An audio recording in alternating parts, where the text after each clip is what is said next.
Classroom. This is Priya here, your educator. तो students, operational research का ये टॉपिक है असाइनमेंट प्रॉब्लम्स। इससे पहले ट्रांसपोर्टेशन की सारी प्रॉब्लम्स हम अच्छे से डिटेल में आपको करवा चुके हैं। आई होप आपको थोड़ी बहुत ही सही कुछ ना कुछ तो हेल्प उन वीडियो से मिली होगी। तो अभी हम पूरे एफर्ट्स करेंगे कि हम जो आगे आपको कंटेंट प्रोवाइड करने वाले हैं उसमें भी आपको हेल्प कर सकें, आपको पूरा पूरा अच्छे से डिटेल में समझा सकें, ताकि आपको इधर उधर एक्स्ट्रा सर्च करने के लिए, एक्स्ट्रा एफर्ट्स करने के लिए टाइम ना लगाना पड़े। बिकॉज वी नो पीयू के एग्ज़ाम बहुत ही ज़्यादा क्लोज आ रहे हैं। तो चलिए शुरू करते हैं हमारी आज की क्लास असाइनमेंट प्रॉब्लम्स के साथ। सबसे पहले, ये सब्जेक्ट है तो प्रैक्टिकली, इसमें थ्योरी कंटेंट नहीं आता है फाइनल एग्जाम में, पीयू के पैटर्न में। लेकिन फिर भी हमें पता तो होना कि हम जो कर रहे हैं कि वो कर क्या रहे हैं, असाइनमेंट प्रॉब्लम्स होती क्या हैं, पहले ये समझ लेते हैं। Assignment problem special type linear programming की ही है, ठीक है। It deals in allocating the various resources or items to the various activities.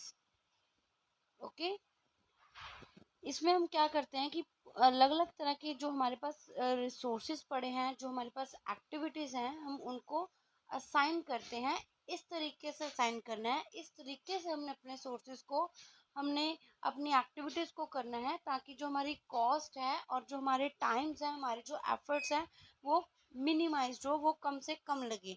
अगर हम प्रॉफिट की बात करें, हमने अपने रिसोर्सेज को इस तरह से यूटिलाइज करना है कि हमारे जो प्रॉफिट्स हैं वो हमारे मैक्सिमाइज हो। तो ऐसी प्रॉब्लम्स को सॉल्व हम सिंप्लेक्स मेथड, लीनियर प्रोग्रामिंग, वो पहले आता है, फिर भी हम इसको करेंगे, बाद में करेंगे। और ट्रांसपोर्टेशन मेथड के साथ भी कर सकते हैं, but simpler and more efficient method है जो वो असाइनमेंट प्रॉब्लम है, ये आपको बेटर रिजल्ट देता है। सिंपल मेथड है, इजी है, वो थोड़े इजी नहीं है, थोड़े टफ में आ जाते हैं, कॉम्प्लिकेटेड से हैं। तो जैसे असाइनमेंट प्रॉब्लम्स की अगर बात करें, जैसे एक डिपार्टमेंट में 6 लोग अवेलेबल है, 6 पीपल्स अवेलेबल है मैनेजमेंट के पास, और उनके पास 6 जॉब्स हैं करने के लिए। अब 6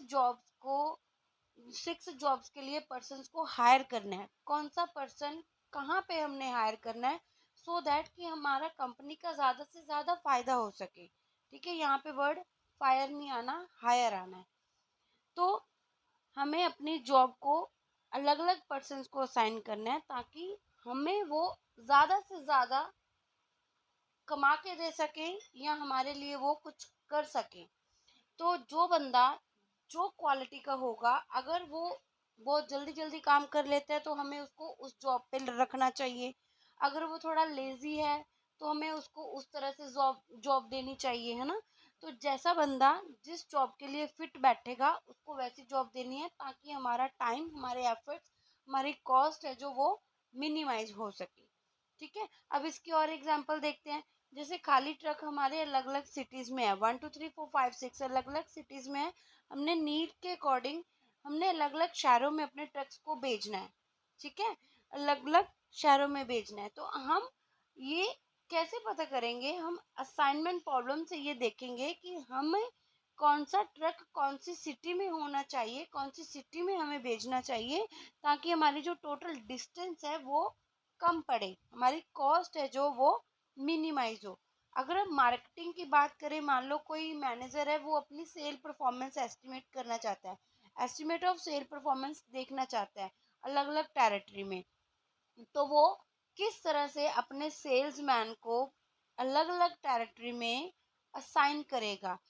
जो बंदा एक टेरिटरी का है, एक पर्सन है ए, जो कि एक फर्स्ट सिटी से बिलोंग करता है, तो इसको अगर हम फिफ्थ सिटी में भेजेंगे, तो हमारे एफर्ट्स खराब नहीं हो जाएंगे, कॉस्ट नहीं बढ़ेगी, इसके आने जाने का खर्चा, फिर इसके रहने सहने का। ठीक है, तो इस तरह से हमने अपनी असाइन करनी है। ये तो सिंपल सी बात होगी कि जो बंदा जहाँ का है उसको वहाँ की जॉब असाइन कर दो, नो, ऐसा ये सिंपल है। लेकिन प्रैक्टिकली अगर देखा जाए, तो ये जरूरी नहीं है कि जो बंदा जहाँ से है तो हमें कॉस्ट वहाँ पे कम पड़ेगी। हो सकता है कि वो बंदे ने अभी अभी वहाँ पे शिफ्ट किया हो, वो खुद ही लोगों को नहीं जानता हो। ठीक है, तो बहुत सारे फैक्टर्स हो सकते हैं, जो असाइनमेंट प्रॉब्लम्स है वो हमें अब हमारे ओवरऑल सेल को मैक्सिमाइज करने के लिए इस तरह से हमारे सेल्स को एलोकेट करवाएगी, कौन सा सेल्समैन कौन सी टेरिटरी में जाना चाहिए, हमें सोल्यूशन देगी, हमें बताएगी, तो जिससे हमारी सेल है जो वो मैक्सिमाइज हो सकेगी। तो इस तरह से हमारे पास बहुत सारी जॉब्स होती है, बहुत सारे पॉसिबल असाइनमेंट्स होते हैं, बहुत सारे पॉसिबल ऑप्शंस होते हैं। हमने कौन सी ऑप्शन को ऑप्ट करना है, कौन सी जॉब को कौन से बंदे को देना है, हमें पहले कौन सा काम करना है, हमें मशीन ए को कौन सा प्रोजेक्ट देना है, प्रोजेक्ट बी सी ए कौन सा देना है, ये सारे आंसर्स हमें देता है असाइनमेंट प्रॉब्लम्स। ठीक है, आई होप आपको यहाँ तक क्लियर हो गया होगा कि असाइनमेंट प्रॉब्लम्स होते क्या हैं। तो वन बाय वन करके आगे डिस्कस करेंगे। ठीक है, तो असाइनमेंट प्रॉब्लम्स को करने के लिए मोस्ट इम्पॉर्टेंट मेथड है हंगेरियन मेथड, तो इसको हम डिस्कस कर रहे हैं। देखो स्टूडेंट्स, आपको अगर मैं थ्योरी करवाऊंगी तो आपको कुछ खास समझ नहीं आएगा, तो सबसे पहले मैं आपको एक बार थ्योरी में बता देती हूँ कि आपने क्वेश्चंस को सॉल्व कैसे करना है, फिर उसके बाद मैं आपको स्टेप बाय स्टेप एक एग्जांपल करवाऊंगी। तो जो आपको लेक्चर ये वाला मिलेगा, ये ऐसे स्क्रीन रिकॉर्डिंग पे ही मिलेगा। आपको जो फर्दर क्लास मिलेगी वो आपको दूसरे लेक्चर्स में खुद आपको हैंड रिटन नोट्स प्रोवाइड करूंगी, तो आपको उससे ज़्यादा क्लैरिफाई हो जाएगा। तो प्लीज़ थोड़ा पेशेंस रखिएगा, ये मत सोचिए कि मैम तो ऐसे करवा रहे हैं कुछ समझ नहीं आ रहा, तो हम ऐसे नहीं करवाएंगे आपको।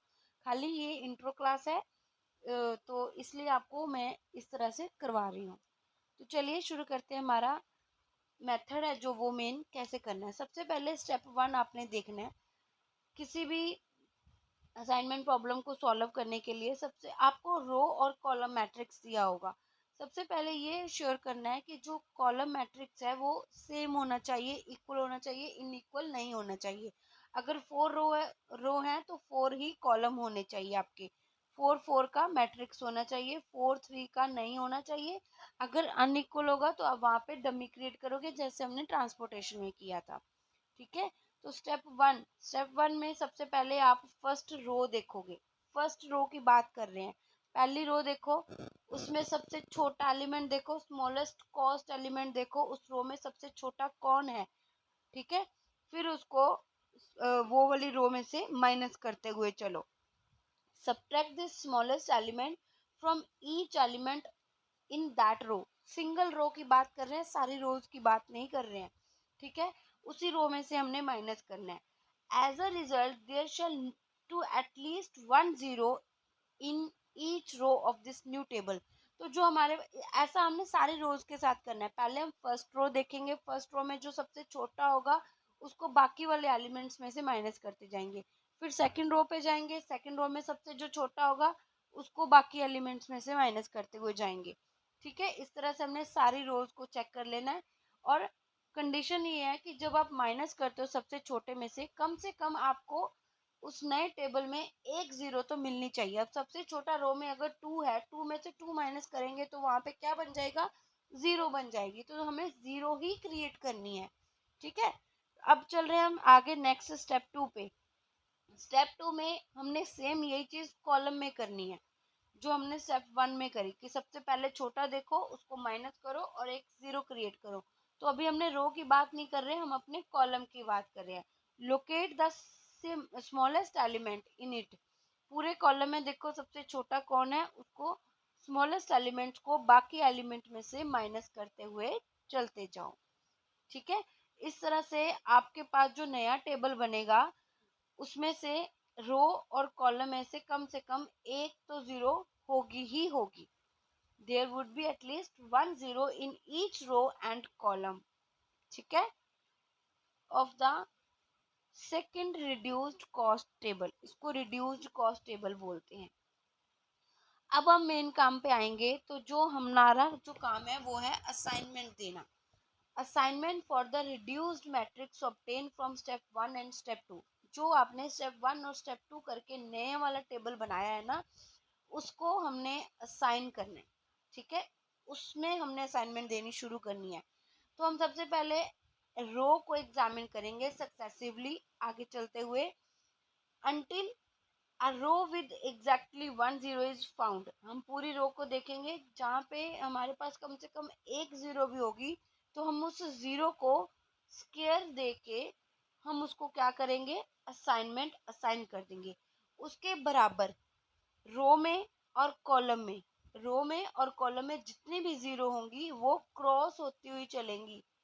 ठीक है, जितनी भी जीरो होंगी वो क्रॉस होती हुई चलेंगी, क्योंकि अगर हमने एक बार असाइनमेंट दे दिया तो उसके नीचे या उसके आसपास किसी भी चीज को असाइनमेंट नहीं मिलनी, किसी जीरो को असाइनमेंट नहीं मिलनी है, तो वो यूटिलाइज नहीं होंगी। ठीक है, as they will not be use to make any other assignment in that column. उस कॉलम में, रो में तो हमने दे दी, एक ही देनी थी, तो उस कॉलम में उस जीरो को असाइनमेंट नहीं मिलेगी। Proceed in this manner until all the rows have been examine. इस तरह से हमने सारी रोज को एग्जामिन करके असाइनमेंट देनी है। ठीक है, फिर उसके बाद सक्सेसिवली हम कॉलम्स को एग्जामिन करेंगे, जहाँ पे हमें जीरो मिलेगी हम उस जीरो को असाइनमेंट देंगे, स्क्वायर लगाएंगे, वहां पे बॉक्स बनाएंगे, और जो उसके आसपास जीरोज होंगी वो कैंसल होती हुई चलेंगी, क्रॉस आउट हो जाएंगी, क्योंकि वो जीरोज है जो वो यूटिलाइज नहीं होंगी। इस तरह से हमने ये सारी चीजें जो है, ये वाली फर्स्ट रो एंड कॉलम एक ही के बारे में बताया ना, सारे टेबल में हम ऐसे करेंगे, ऐसे अपने असाइनमेंट्स हैं जो वो देंगे। ठीक है, अब हम बात कर रहे हैं कि अगर हमारी जो असाइनमेंट्स हैं वो पूरी नहीं हो पाती हैं। ठीक है, हमारे पास 4 रोज 4 कॉलम्स हैं, कोई एक ऐसी रो जहाँ पे हमने असाइनमेंट दी नहीं है। क्यों नहीं दी, क्योंकि वो किसी और रो की वजह से या और कॉलम की वजह से क्रॉस आउट हो चुकी है, तो वो रो या कॉलम जो है वो बच चुके हैं। अगर किसी रो में असाइनमेंट नहीं मिली है तो उसके लिए क्या स्टेप आपको फॉलो करना है। सबसे पहले उस वाली रो को मार्क करो जहाँ पे कोई भी असाइनमेंट नहीं दी है आपने, उस रो के सामने टिक लगा दो इस तरह से। ठीक है, फिर उस रो में देखो, उस रो में जीरो कहाँ पे पड़ी हुई है, जहां पे जीरो पड़ी हुई है ना उस वाले कॉलम को उठा लो, कॉलम को मार्क कर दो। ठीक है, ये देखो आपको साफ साफ बताया यहाँ पे, जो आपने स्टेप 4 सब स्टेप ए, इस वाली रो को देखना है जो आपने मार्क करी है। जैसे ये रो चल रही है, अगर यहाँ पे किसी रो में जीरो देखो कहाँ पे है, उस वाले कॉलम को हमने मार्क करना है। ठीक है, mark all the rows not already marked, हमने वो सारी रोज मार्क करनी है जो कि हमने ऑलरेडी मार्क नहीं करके रखी है।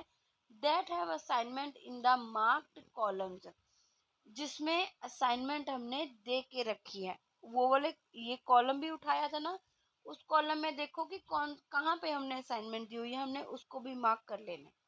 ठीक है, repeat the step A to C, ये तीनों स्टेप हमने रिपीट करने हैं until no more rows and columns can be marked।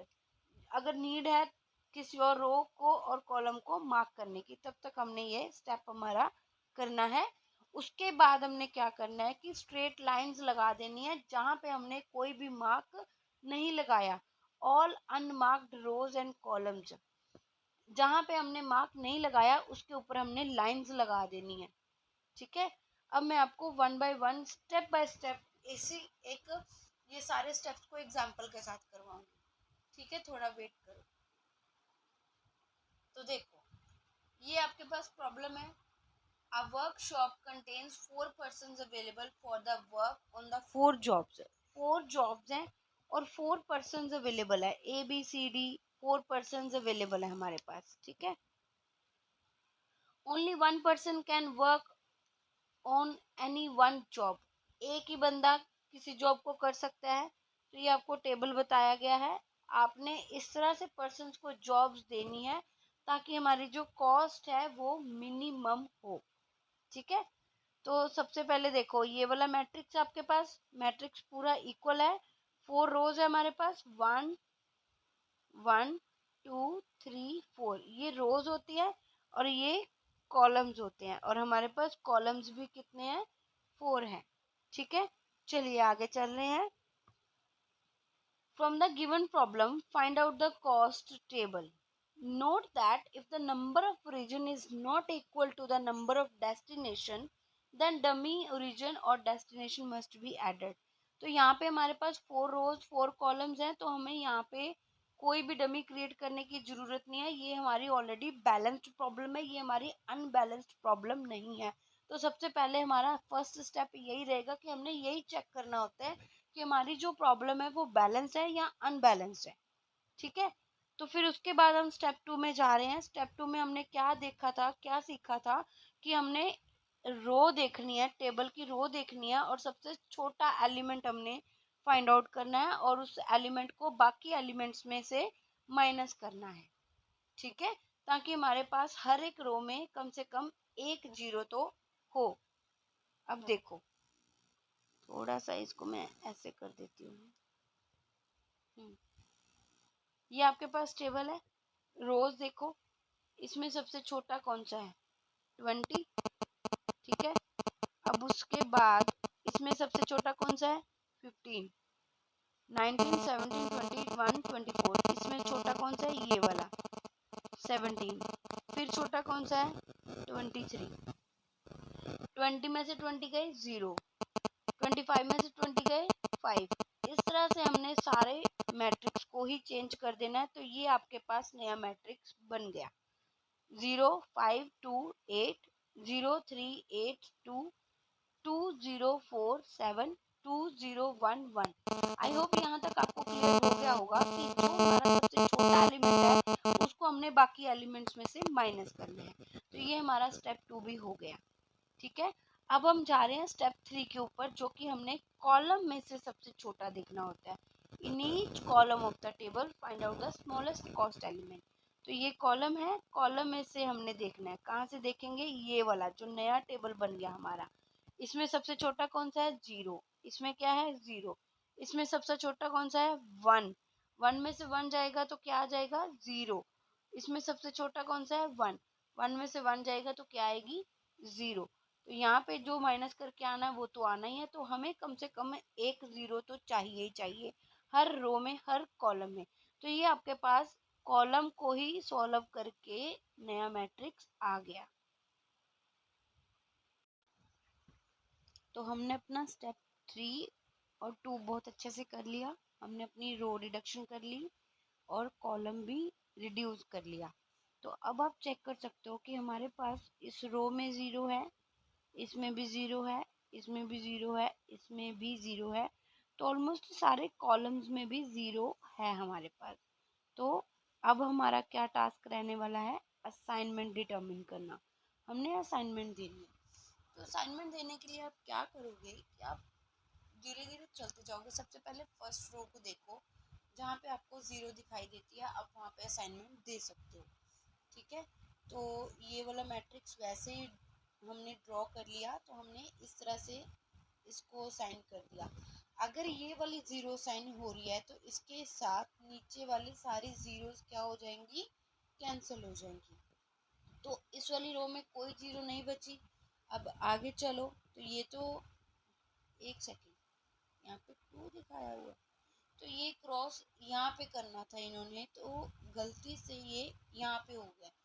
तो ये वाली रो तो अब 0 के बिना रह गई है, तो यहाँ पे कोई असाइनमेंट नहीं है। अब आगे चलो, इस रो में एक ही 0 है जो हमने यहाँ पे असाइनमेंट कर दिया।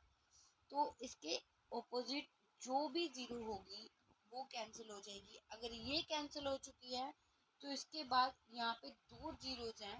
आप कहीं पर भी असाइनमेंट दे सकते हो, क्योंकि इसके ऊपर कोई भी 0 नहीं है जहाँ पे असाइनमेंट का कोई हो।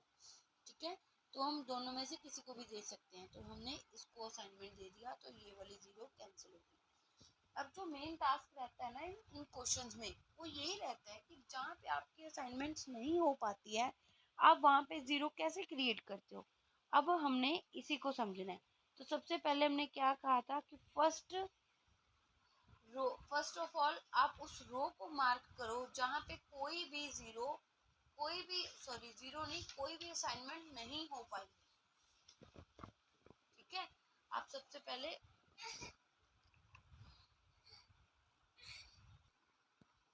तो मैंने आपको क्या बताया था, सबसे पहले हमने क्या करना है, उस वाली रो को मार्क करना है जहाँ पे आपने कोई भी असाइनमेंट नहीं दी है। ठीक है, ये वाली रो हमने मार्क करनी है, ये वाली मार्क करेंगे, ये वाली रूल जो समझा रही हूँ, रो मार्क कर ली। अब देखो कि उस वाली रो में जीरो कहाँ है, all the columns that have zero in the marked row, इस वाली रो में कॉलम चेक करने हैं। तो ये इसका कॉलम है, असाइनमेंट नहीं दे रही हूँ मैं, ये कॉलम है, ये कॉलम है, ये कॉलम है, तो ये कॉलम में ही चल रहे हैं। देखो यहाँ पे जीरो कहाँ पे है, तो यहाँ पे जीरो ये रही, इस वाले कॉलम को हमने मार्क करना है। ठीक है, स्टेप 3 में आपको क्या बताया था कि जो वाले रोज मार्क नहीं हुए हैं उसमें से देखो कि असाइनमेंट कहाँ दी हुई है, इस वाले कॉलम को चेक करना है, इस कॉलम में असाइनमेंट कहाँ पे दे के रखी है, तो असाइनमेंट हमने यहाँ पे दे के रखी है, तो हमने इसको भी मार्क कर लेना है। ठीक है, मार्क करने के बाद ये वाला कॉलम तो ऐसे मार्क होगा ही होगा, तो इन दोनों को छोड़ के ये वाली जो लाइंस हमने इस तरह से लगा देनी है, स्ट्रेट लाइंस लगा देनी है। ठीक है, अब आपका आई होप यहाँ तक आपको क्लियर हो गया होगा स्टूडेंट्स। ये वाला आप चाहे बैक करके देख लेना वीडियो को, लेकिन अच्छे से इस स्टेप को समझ लेना, ये सबसे ही खास स्टेप है इस वाले क्वेश्चन में। सबसे पहले हमने क्या किया, मैं रिवीजन के लिए दोबारा से बता देती हूँ। ये वाली जीरो हमारी क्रॉस हुई हुई है, तो यहाँ पे कोई भी असाइनमेंट नहीं है, तो सबसे पहले उस रो को हमने मार्क कर लेना है। ये वाली रो मार्क होगी, इसी रो में देखो जीरो कहाँ पे मिल रही है, ये रही जीरो, जीरो वाले कॉलम को हमने मार्क कर लेना है। अब इसी वाले कॉलम में देखो कि असाइनमेंट कहाँ पे दी हुई है, असाइनमेंट कौन सी रो में दी हुई है, इस कॉलम में देखना है ना, असाइनमेंट इस रो में भी हो सकती है, यहाँ भी हो सकती है, यहाँ भी हो सकती है, लेकिन हमने कहाँ दिया है, हमने इस वाली रो में दिया है, तो इस वाली रो को भी आप मार्क कर लोगे इस तरह से। तो ये कॉलम यहाँ पे लाइन लगाएंगे हम, स्ट्रेट लाइन, और बाकी की रोज को स्ट्रेट लाइन हम इस तरह से लगाएंगे। अब हमने आगे क्या करना है कि जो हमारे अनमार्क्ड जिसके ऊपर लाइंस नहीं आ रही है, मैं कलर चेंज करके आपको बता रही हूँ, जस्ट अ वेट, इरेजर हो गया, हाँ कलर में आपका कोई और ले लेती हूँ। अब हमने इनमें से सबसे मिनिमम एलिमेंट देखना है, छोटा एलिमेंट देखना है, स्मॉलेस्ट एलिमेंट देखना है, कौन सा है उसको सारा मैट्रिक्स जितना भी बचा है उसमें से माइनस करेंगे। सबसे छोटा क्या है हमारे पास, 1। ठीक है, 5 में से 1 गए 4, यहाँ पे हमारा नया मैट्रिक्स बनेगा 4 आ जाएगा, यहाँ पे 0 बन जाएगी, यहाँ पे 6 बन जाएगा, यहाँ पे 2 बन जाएगा, यहाँ पे 6 बन जाएगा, यहाँ पे 0 बन जाएगी। तो इस तरह से हमारा नया मैट्रिक्स बनेगा। और एक चीज का ध्यान रखना, जहाँ पे ये बाकी चीजें तो सेम वैसी रहेगी, जो इंटरसेक्शन पॉइंट है ना, ये वाले इंटरसेक्शन पॉइंट है, यहाँ पे हमने वही वाली वैल्यू को ऐड करना है। ठीक है, अब देखो ये वाला मैट्रिक्स नोट कर लिया होगा, तो ये नया मैट्रिक्स बना है हमारे पास। ठीक है, इस तरह से हमारे पास नया मैट्रिक्स बन जाएगा। फिर से आप असाइनमेंट दोगे, फिर से अगर असाइनमेंट पूरी नहीं होती है तो फिर से वही वाला स्टेप आप कैरी ऑन करोगे। तो इस तरह से हमने अलग अलग तरह से लगा लगा के स्टेप्स को बार बार लगा लगा के लास्ट में ये कंक्लूजन निकाला है हमने। ठीक है, इस तरह से हमने असाइनमेंट दिया, ये हमारे पास मैट्रिक्स बन जाएगा। इस तरह से यहाँ पे असाइनमेंट दी तो बाकी जीरोस कैंसिल हो जाएंगी, सामने वाली जीरो भी कैंसिल हो गई, यहाँ पे असाइनमेंट दे दी, फिर यहाँ पे दे दी, ये कैंसिल हो गई थी है ना, तो यहाँ पे दे दी। चलो इस तरह से हमने सारी असाइनमेंट दे देंगे, जो असाइनमेंट्स आपकी वो रो और कॉलम का जो आपका मैट्रिक्स है उसके इक्वल होने चाहिए। जैसे 4/4 का था ये, तो 4 असाइनमेंट आपकी होनी चाहिए।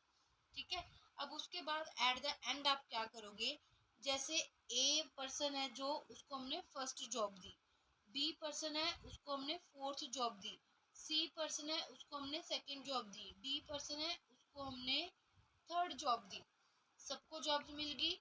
तो जो हमारा ओरिजिनल मैट्रिक्स था, फर्स्ट वाला सबसे पहले वाला जो क्वेश्चन में दिया हुआ था, वो हमने कॉस्ट को यूज करना है, फिर ऐड करके देखना है कि हमारी जो टोटल कॉस्ट है वो कितनी पड़ रही है।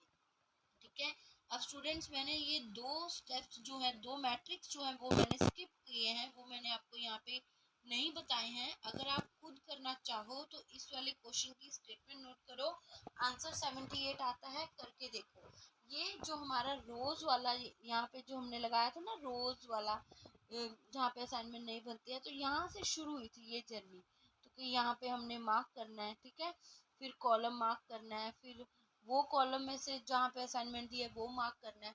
ये सारी चीजें हैं जो वो तब तक चलती रहेंगी जब तक आपकी असाइनमेंट्स पूरी नहीं हो जाती है। तो आई होप यहाँ तक आपको इंट्रो क्लास में कुछ ना कुछ तो समझ में आया होगा। तो स्टूडेंट्स डोंट वरी, जैसे जैसे क्वेश्चंस करते जाओगे, जैसे जैसे आपको लेक्चर्स मिलेंगे, आपका कॉन्फिडेंस और बनता जाएगा। तो इसको देखना, अगर नहीं समझ आ रही है थोड़ा थोड़ा पीछे पीछे करके भी देखते रहना, तो हो जाएगा। ज़्यादा टफ नहीं है, ये 2-4 दिन की बात है, ये सारा चैप्टर आप खुद से कर लोगे। और स्टूडेंट्स मेरा सजेशंस आपके लिए यही रहेगा, साथ के साथ प्रैक्टिस करते रहना। प्रैक्टिस मस्ट है, मोस्ट इम्पॉर्टेंट पार्ट है हमारी इस प्रिपरेशन का, कि हमने प्रैक्टिस साथ के साथ करनी है। जितने भी क्वेश्चन सिंपल से सिंपल आपको मिलते हैं वो भी अपने करके देखना है, कि ये नहीं कि ये तो तरीका सिंपल था तो ये तो हो ही जाएगा, वो भी आप अपने क्वेश्चन खुद से निकाल के देखने हैं, ठीक है। और अच्छा रहेगा कि अगर आप केवीडी या डीपीटी वगैरह ले लो, पिछले सालों में जो जो क्वेश्चन आए,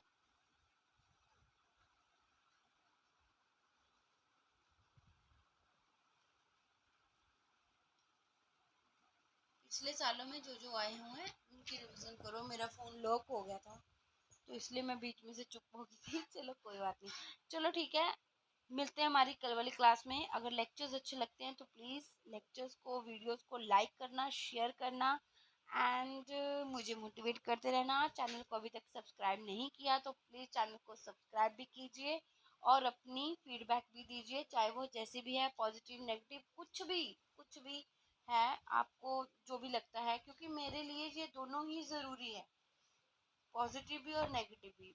नेगेटिव मेरे में जो भी कमी है, जहाँ पे मैंने गलती करी है, उसको इम्प्रूव करने के लिए, और पॉजिटिव मेरी मोटिवेशन के लिए। Thank you so much students, मिलते हैं हमारी नेक्स्ट क्लास में।